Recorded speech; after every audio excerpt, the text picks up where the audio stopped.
Limmy's World of Glasgow. Tom. The Bible tells us that not one of us is free of sin. Even I, a man of God, am not free of sin. Just the other day, I was guilty of 3 of what is known commonly as the cardinal sins. I committed all of these sins when I decided to head towards Prince's Square to get myself a new shirt. Because although I have some perfectly fine shirts, I wanted a black silk shirt that I saw on a gentleman the week before. So for wanting more than I needed, I was guilty of avarice. For wanting to look my best, I was guilty of pride. And for wanting the shirt that this chap had, I was guilty of envy. But fortunately, that's what Jesus is there for. He died to forgive us for our sins.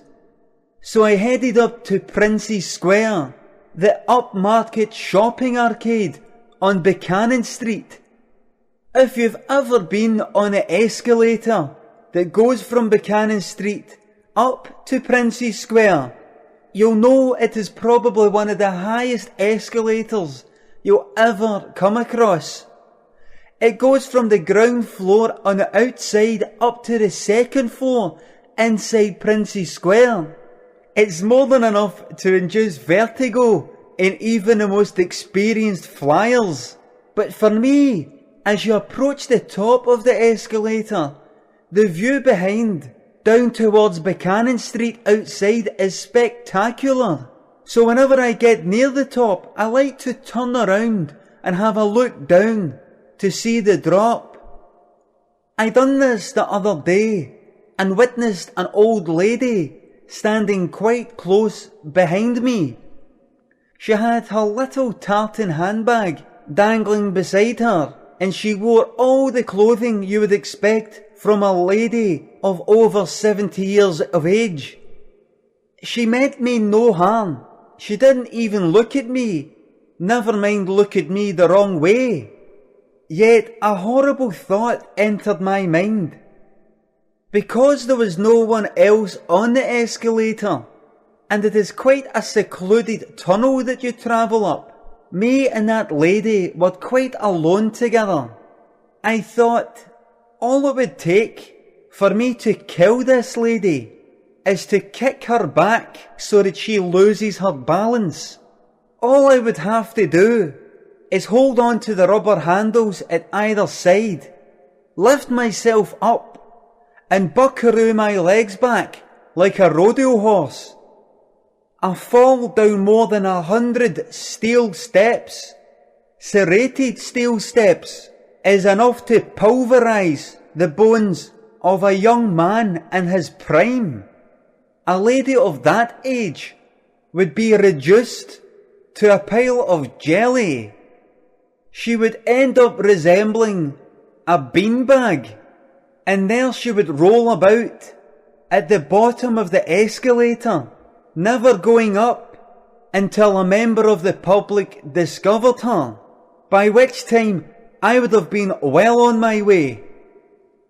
This visualization, no doubt shoehorned into my mind by the devil himself, became so powerful that I needed to get down on my knees right there on that escalator and pray for Jesus' salvation. I got down on my knees and I said, Jesus, I need your help. I'm about to kill an old lady for no reason whatsoever. I need your help. That is about as far as I got into my prayer. For I had my eyes closed and didn't notice that I had came to the end of my escalator journey. I had arrived at my floor, and despite the old lady taking up my thoughts, I'd completely forgotten that she was travelling up behind me and would soon need me to move out the way. I heard the old lady say, "Son, excuse me." I snapped out of my prayer, but by then it was too late. The old lady banged into me, lost her balance, and almost fell completely on top of me. I quickly moved out the way. I said sorry, but not before, and I'm ashamed to admit this, I gave her an elbow to the face. Ironically enough, she said, "Oh Christ," and appeared to be wondering if this chap in front of her accidentally elbowed her in the face or deliberately done it out of malice. I didn't hang around to find out what her conclusion was. I decided to get away from her, for if she decided that it was out of malice, then she could have alerted the security and I could have been questioned. I turned around and headed down back the way I came. I knew that running down 200 steps that were in a constant upward motion would get me nowhere. So I slid down the black rubber banister, slid down at almost breakneck speed. And I mean that almost literally, for I almost broke my neck as I slid off the banister halfway down. The Lord surely was trying to send me a warning, a little tit-for-tat warning. When I got out onto Buchanan Street, I looked up to the heavens and I said, "Fair dues to you, big man."